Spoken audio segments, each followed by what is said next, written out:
Good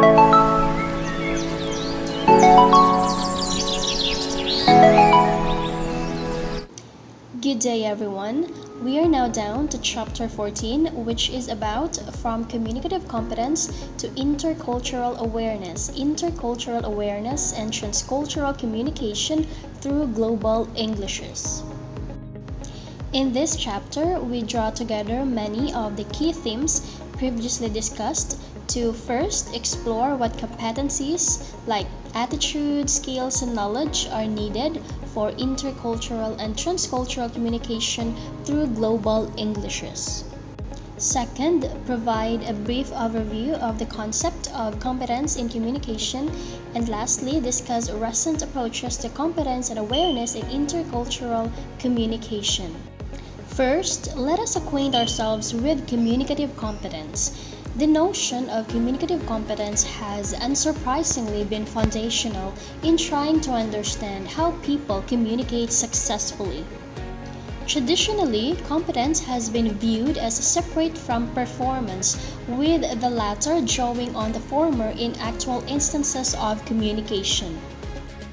This competence-performance distinction is often attributed to the Swiss linguist Ferdinand de Saussure, who is considered the father of linguistics, who distinguished between langue and parole, with langue referring to the formal, abstract linguistic system and parole to its use.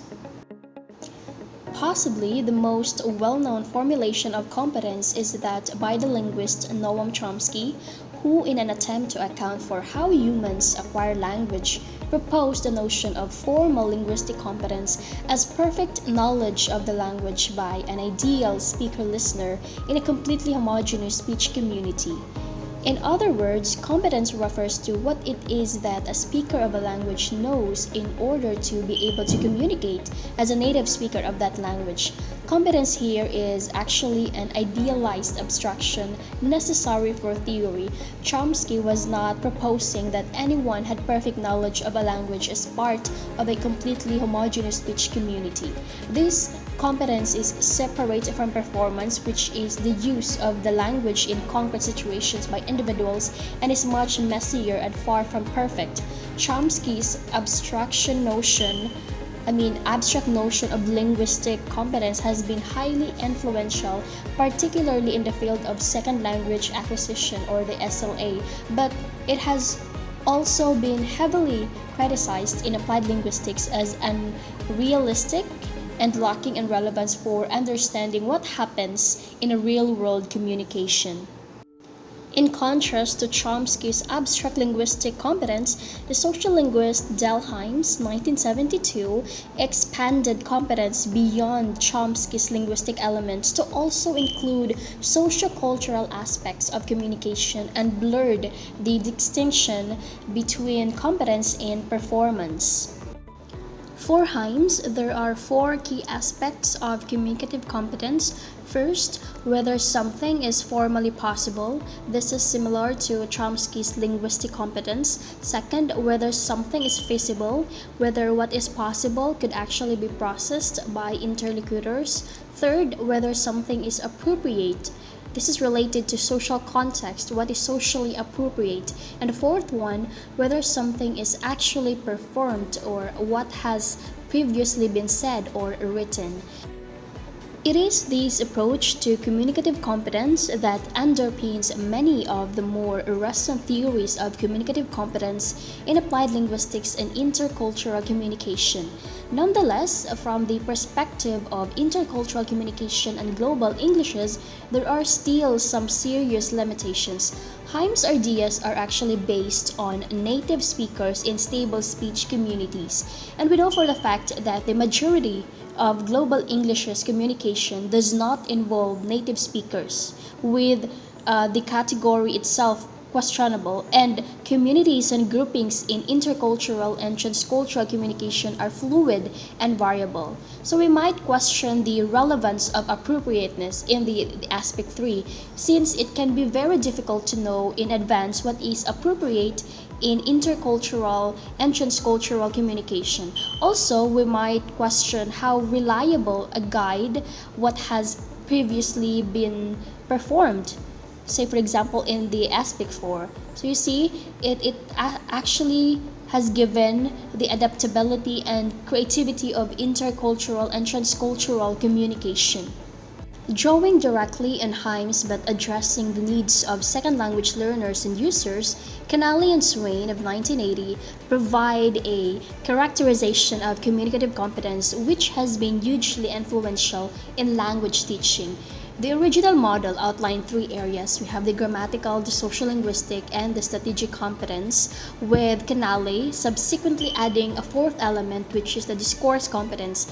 Grammatical competence here is closely related to Chomsky's linguistic competence and Himes' formally possible and relates to competence in the linguistic system or language. The social-linguistic competence relates to Himes' notion of the appropriate, like the knowledge of what to say or write in a particular social context. And the final two elements, discourse and the strategic competence, are specifically related to the needs of the second language users. The strategic competence in particular focuses on the strategies for overcoming communicative difficulties and breakdowns which may be caused by the second language users' lack of linguistic or social linguistic competence. Given the foundational nature of this model in applied linguistics, it has generated a great deal of discussion and criticism. However, for the purpose of this discussion, it is important to note that although the model is focused on second language users of a language, they are still expected to conform to the competence of an idealized monolingual native speaker of the language. That's according to Canale and Swain. Moreover, features such as strategic competence are seen from a deficit perspective in which they are used to make up for shortcomings and the lack of competence in other areas on the part of the second language users. It is a very different perspective to that adopted in global Englishes and intercultural communication research, where communicative and pragmatic strategies are seen as core competencies for all participants, or they often described this as a pragmatic competence. The notion of the native speaker is actually viewed as irrelevant for successful intercultural interactions, and multilingualism rather than monolingualism is regarded as the norm. In response to these criticisms of monolingual native speaker-oriented conceptions of communicative competence, more recent approaches have taken on multilingualism in much more depth. For instance, Vivian Cook of 1991 introduced the notion of multi-competence, which he defines as knowledge of more than one language in the same mind, thus placing multilingualism at the core of competence. As Cook points out, the majority of people in the world are multilingual, not monolingual, and so conceptions of communicative competence need to account for competencies in multiple languages, and Cook explains that with multi-competence, the competence of a monolingual native speaker became, in a sense, irrelevant. It was the competence of the successful second language user that mattered.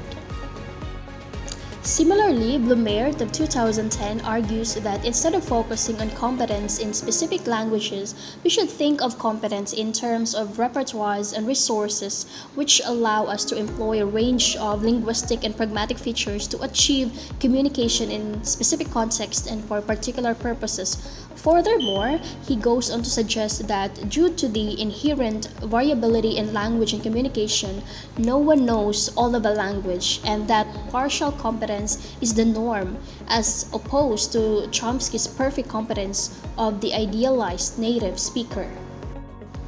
In specific relation to global Englishes, researchers have also been critical of earlier models of communicative competence. For example, Sedhofer in 2011 proposes that competence will always be partial and incomplete due to the variable way in which languages such as English are used globally. She argues that Himes' notions of feasibility, appropriateness, and performance need to be separated from native speaker communities and connected to the types of communities found in ELF, or the English as a lingua franca interactions. So here, Sedhofer believes that quite different judgments are likely to be made about what is feasible, appropriate to context, and so on. And indeed, here one has to accept that it is likely to be appropriate in many, if not most, contexts in which English is currently used, not to formally conform to native speaker conventions. Likewise, Wedowson writes that English as a lingua franca users develop their own construct of the possible as a function of what is feasible and appropriate for their purposes by exploiting the potential for meaning-making inherent in the language. And indeed, according to Wedowson, it is the potential for meaning-making that is part of all languages that enables the users to creatively adapt and change linguistic forms and communicative norms for their own purposes, which in the case of ELF are likely to be very different to the native speaker norms. In sum, research into multilingualism and global Englishes shows us that communicative competence needs to account for more than an idealized native speaker knowledge of a single language. Instead, communicative competence must encompass multiple languages or linguistic resources, as well as acknowledge the constantly variable nature of language use, which means competence will always be evolving and incomplete. And now let's talk about the intercultural communicative competence. Within the field of intercultural communication research, the notion of intercultural competence has been as essential as communicative competence has in applied linguistics. These intercultural competence frameworks are actually useful in that they typically take a much wider perspective on communication than the narrow linguistic or the grammatical focus of the communicative competence. For example, Fantini in 2007 defines intercultural competence as a complex of abilities needed to perform effectively and appropriately when interacting with others who are linguistically and culturally different from oneself. Spitzberg and Shannon in 2009, in a review of major models of intercultural competence, identify over 300 concepts and terms, but suggest that they are all underpinned by 5 broad concepts: motivation, knowledge, skills, context, and outcomes. Similarly, Spencer Otte and Franklin in 2009, in a review of intercultural competence from the varied fields of psychology, communication studies, and applied linguistics, also note the wide range of terminology but believe that there is a shared framework underneath them. According to them, this framework can be reduced to 3 core components, which they term as ABC of intercultural interactional competence. These are affective or the attitudes, behavioral or the skills, and cognitive component or the awareness and knowledge. So this ABC framework, more commonly referred to in terms of skills, knowledge, and attitudes, has been pervasive in thinking about intercultural competence and intercultural communicative competence. Despite the large number of models of intercultural competence, many have actually received similar criticisms in terms of simplification of culture and its role in communication. First, a lack of empirical evidence or theoretical justification. Second, the overly static representations of communication and culture, which fail to account for flexibility and adaptation. And third, from the perspective of this book or this chapter, ignoring or simplifying the role of language and multilingualism in intercultural interactions. So, an approach which combines the wider scope of intercultural competence but also the more thorough treatment of language from communicative competence is this one, the intercultural communicative competence. The best known and most influential model of intercultural communicative competence or ICC is that developed by the education scholar named Michael Byram in 1997. So, as Byram explains in combining the two approaches, the intercultural speaker needs intercultural communicative competence. Both intercultural competence and linguistic communicative competence in any task of mediation where two distinct lingua cultures are present, and this is something different from and not comparable with the competence of the native speaker. Byron proposes replacing the inappropriate native speaker model with a model of an intercultural speaker who possesses competencies different from those of the native speaker. So these competencies are conceptualized through Byram's model of ICC, in which he draws on the earlier notions of linguistic, social linguistic, and discourse competence but adds an extensive intercultural dimension. So this is the intercultural communicative competence model of Byram. You have the discourse, social linguistic, linguistic, and he added the intercultural competence, which we will discuss further. Under ICC, intercultural competence is further divided into 5 elements or savoir, as Byram terms them. This can be summarized as follows. First, attitudes. This means valuing others, curiosity and openness, readiness to suspend disbelief about other cultures and beliefs about one's own. The second one is the knowledge or self and the other. Your interaction, individual and societal or social groups. And the third one, skills of interpreting and relating. This is the ability to interpret a document or event from another culture, to explain it and relate it to documents from one's own. Fourth one, skills of discovery and interaction, or the ability to acquire new knowledge of a culture and cultural practices. The last one is the critical cultural awareness or the political education. This is the ability to evaluate critically and on the basis of explicit criteria perspectives, practices, and products in one's own and other cultures and countries. Critical culture awareness is actually viewed by Byram as the central component of ICC in enabling the intercultural speaker to be aware of perspective, practices, and products from their own and other cultures, and also being aware of the implicit values that form part of those perspectives. So this critical perspective allows the intercultural speaker to relativize their own position so that they can mediate and negotiate between differences. Despite the clear relevance of the model for understanding and teaching intercultural communication, there are still a number of limitations from a global Englishes and transcultural communication perspective. Most significantly, ICC is focused at the national scale of language and culture, so this assumption is actually problematic.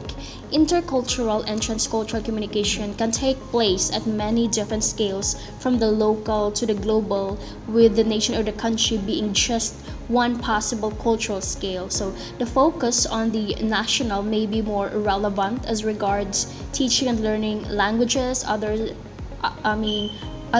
than English, due to the focus on the native speaker communities and cultures. However, it becomes difficult to sustain as regards English and its use as a lingua franca with no set culture or country. Good day, everyone. This is the continuation of Chapter 14 topic, which is from Communicative Competence to Intercultural Awareness. Intercultural Awareness and Transcultural Communication through Global Englishes. 14.3 is the next subtopic of this chapter, which is the alternatives to communicative and intercultural communicative competence.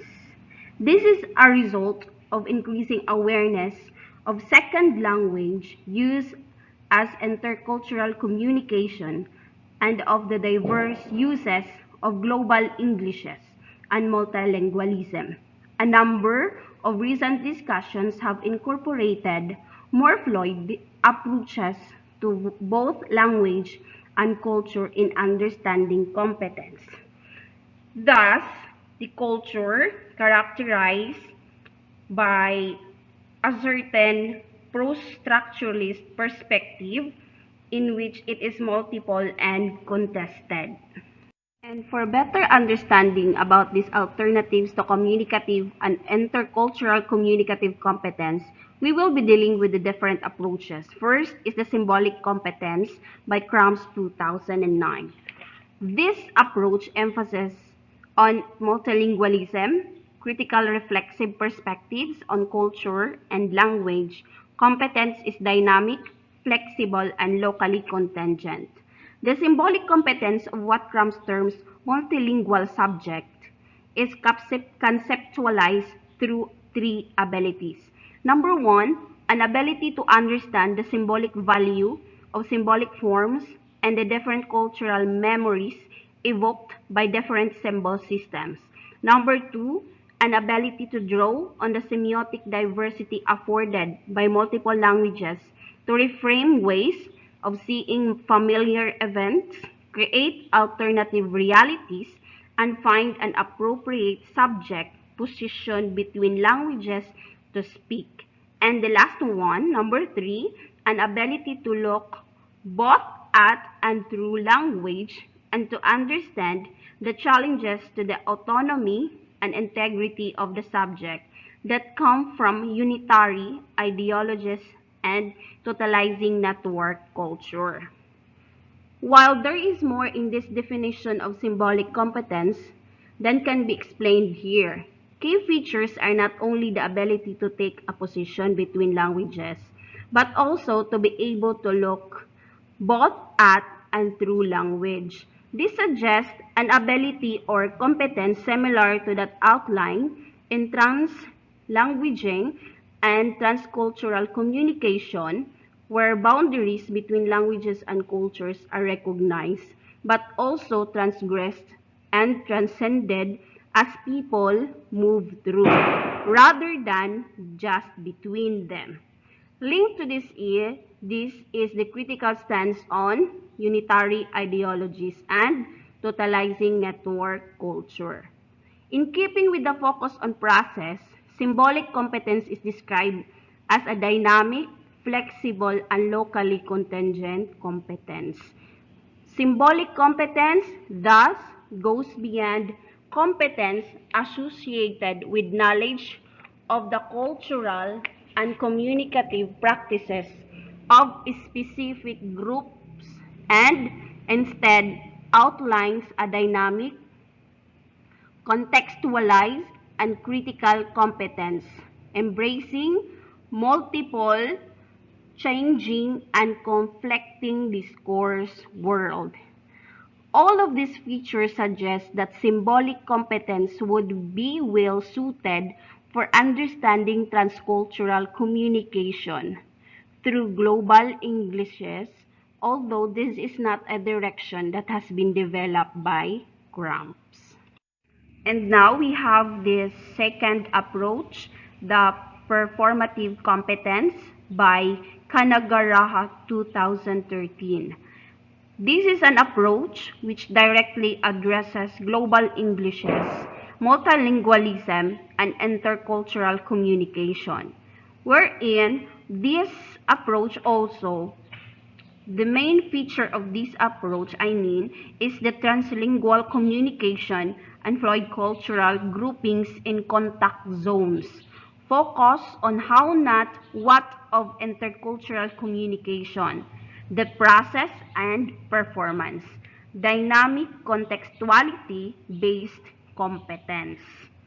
So, as the term suggests, Kanagaraha focuses on the actions or performance of communication rather than the abstract mental representations of language.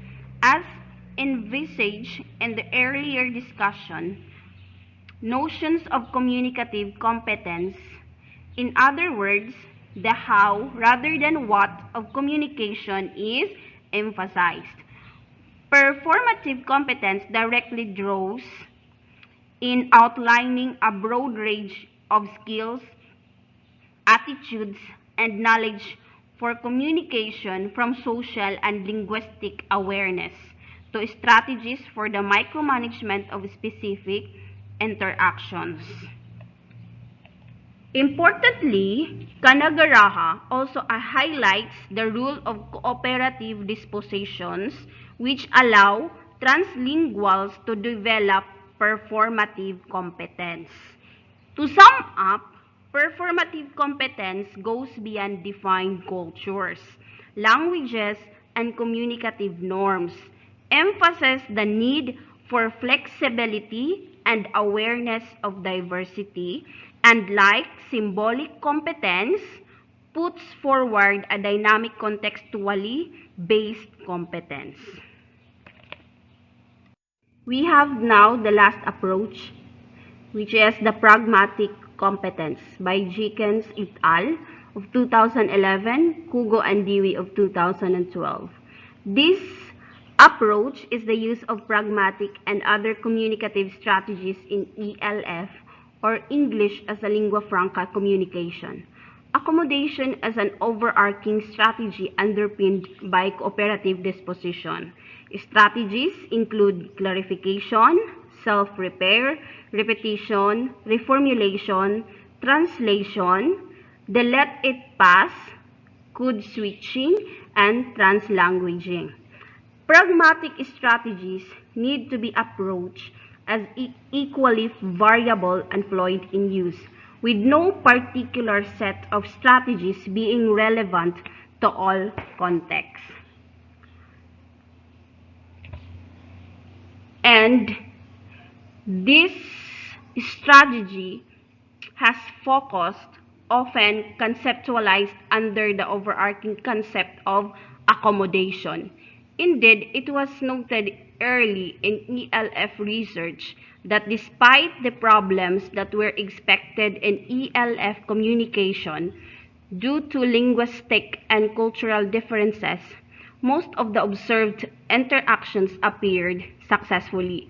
This was attributed to the predominantly cooperative disposition of English as a lingua franca interactions, whereby participants made use of communicative and pragmatic strategies to accommodate to each other. Although it is important to add the caveat that not all ELF interactions are positive and not all interactants accommodate to each other. It is according to Jenkins.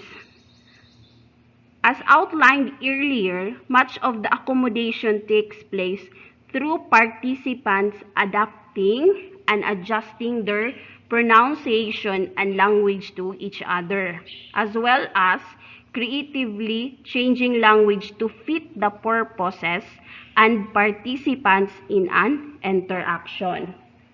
We should not wake up any dogs. Equally important, though, for cooperation and accommodation are pragmatic strategies.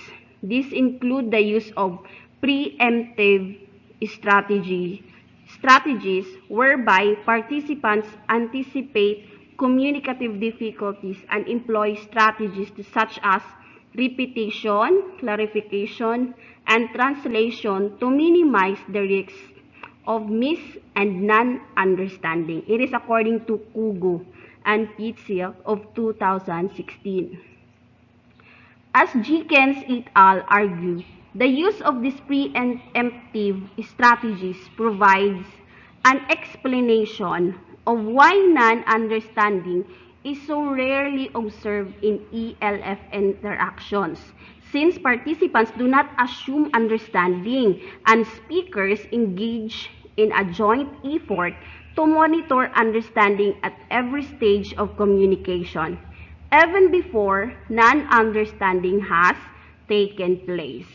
When problems do occur, similar strategies such as clarification, self-repair, repetition, reformulation, and translation has been frequently observed. And at the same time, to help a smooth conversational flow, the strategy of let it pass has been observed where non-understanding is often not indicated immediately or at all unless it becomes important later for ensuring understanding.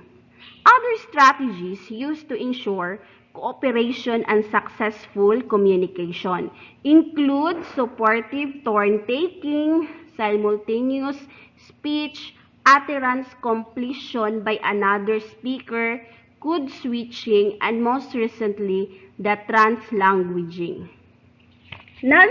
Nonetheless, as with linguistic forms, it is important to note that, as I have mentioned earlier, that pragmatic strategies need to be approached as equally variable and fluid in use, with no one particular set of strategies being relevant to all contexts. Moreover, flexible language and pragmatic strategy use is embedded in a wider range of knowledge, skills, and attitudes related to multilingualism and intercultural and transcultural communication and intercultural awareness.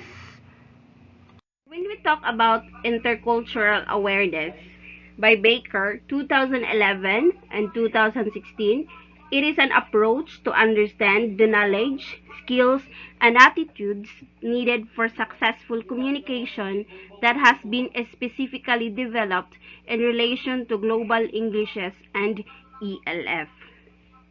Focus on intercultural and transcultural communication and global Englishes, or ELF, an awareness of the rule of culturally based norms, practices, and frames of reference can have in intercultural communication, related to multiple skills from local, national, and global, but also awareness of culture and language as emergent and not fixed to any one scale. Flexible and context-specific awareness are the main features of this approach. ICA is defined as a conscious understanding of the rule culturally based forms, practices, and frames of reference can have in intercultural communication. And this is an ability to put these conceptions into practice in a flexible and context-specific manner in communication. And ICA is not linked to countries or nationalities, nor does it assume and our or other culture distinction. ICA is not a fixed set of skills, knowledge, or behavior, but rather something that is dynamic and changeable.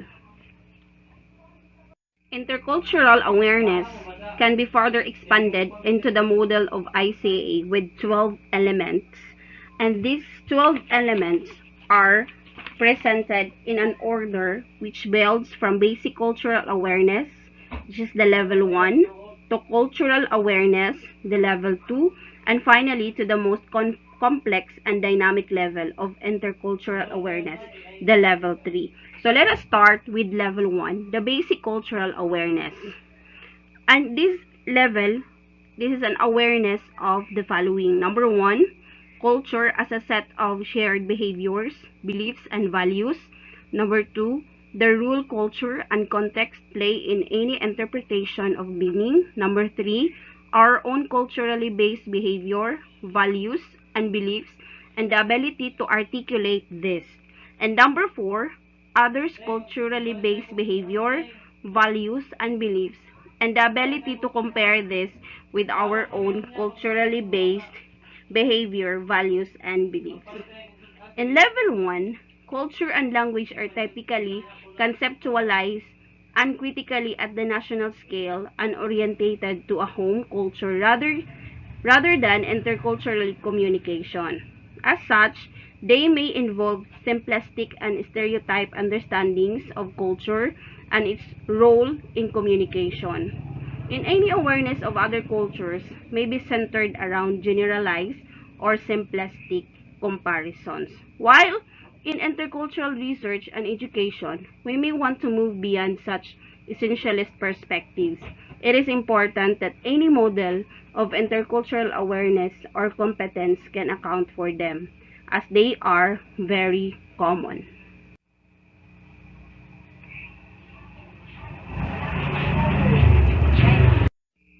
Level 2 is the advanced cultural awareness.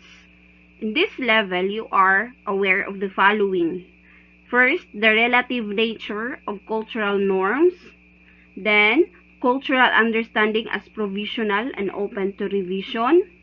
Multiple voices or perspectives within any cultural grouping. Individuals as members of many social groupings, including cultural ones. Common ground between specific cultures, as well as an awareness of possibilities for mismatch and miscommunication between specific cultures. So, level 2 moves away from essentialist perspectives to more complex understandings of language, culture, and intercultural communication. Here, cultures are seen as diverse and multi-voiced, being made of many different groupings. Furthermore, cultures are recognized as just one of a range of groupings individuals can identify with. There may also be detailed knowledge and experiences of others, cultures, and intercultural communication, leading to an awareness of the relative nature of cultural norms. In keeping with this more complex view of culture, there is also a recognition of the need to update and revise knowledge of other cultures. Level 2 is therefore, in many ways, similar to Bryant's of 1997 ICC, but like ICC, it remains limited by an intercultural line between our and other cultures. The national scale may still be prominent with the complexity of cultural groupings viewed as existing within national cultures. The example on the cultures as relative is applied into level 2.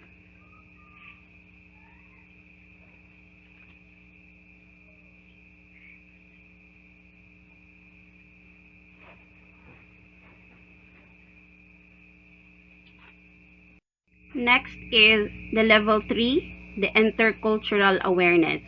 This is an awareness of, first, culturally based frames of reference, forms, and communicative practices as being related both to specific cultures and also as emergent and hybrid in intercultural communication. And it is initial interaction in intercultural communication as passively based on cultural stereotypes or generalizations, but an ability to move beyond this through. And it is a capacity to negotiate and mediate between different emergent communicative practices and frames of reference based on the above understanding of culture in intercultural communication. So level 3 moves to awareness of the relationships between language, culture, and communication as dynamic, liminal, and emergent as seen in much global English research. In particular, it is transcends the national scale or any fixed scale for culture and language, instead recognizing that cultural references and communicative practices in intercultural and transcultural communication may or may not be related to a specific culture. A core element is the ability to negotiate and adapt between different cultural frames of reference and communicative practices as they emerge in specific examples of intercultural and transcultural communication. Thus, the understanding of culture, language, and communication goes beyond an our and other culture dichotomy, and instead, ICA involves an awareness of cultures, languages, and communication which are not correlated and tied to any single native speaker, community, or even group of communities. So, this level you are adapting fluid cultural practices. As with all models, there are, of course, limitations to intercultural awareness. First, the three levels and 12 elements, as well as the distinctions between them, are a simplification and abstraction of analytical purposes. They represent complex and infinitely variable phenomena and are unlikely to neatly fit individuals' actual knowledge, awareness, or experiences. Moreover, the relationships between the elements are not shown in this model. They are simply listed and, as such, does not represent a complete model. As regards development through the different levels, while people may develop from levels 1 to 3 as outlined here, there is no suggestion that this has to be so. Individuals may at times exhibit awareness at level 2 or even level 3, and at other times revert to more basic level 1 awareness. Some may never progress beyond level 1 or 2. Others may always have an awareness related to level 3. For example, if they were brought up in a multicultural and more multilingual environment in which intercultural and transcultural communication is a part of daily life.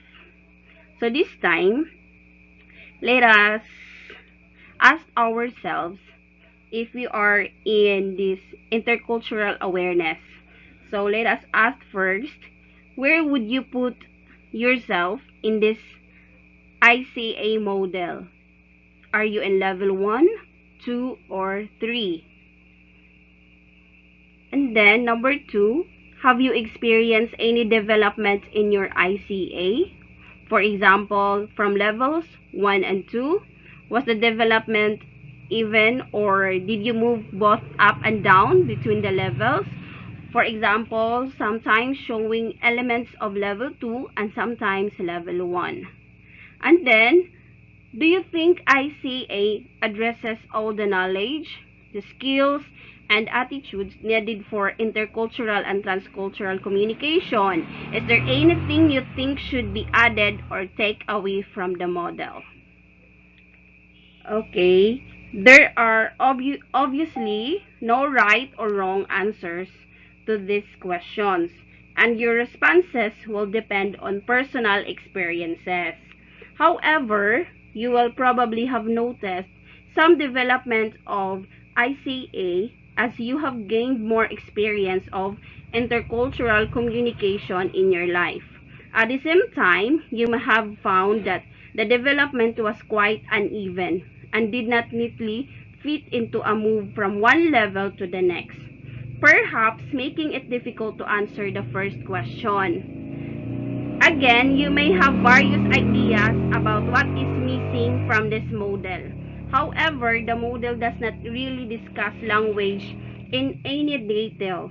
You might want to think about the relationship between language learning, development, and the development of ICA.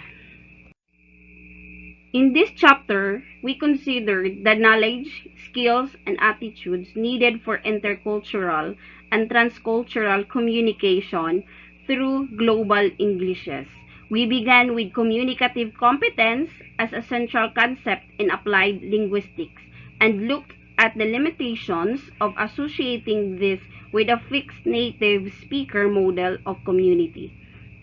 We then moved on to intercultural communicative competence, which is the ICC, and then we finally discussed intercultural awareness as an approach that combined many of the previous perspectives and was particularly well suited to the fluid and dynamic relationships between language and culture in transcultural communication and global Englishes. So, I hope you have understand what I have discussed, and I will give you this quotation that the greatest communication skill is paying value to others by Dennis Waitley. Thank you so much for listening, and this is Melrose Q. Marapaw, the reporter for this topic. Once again, good day everyone.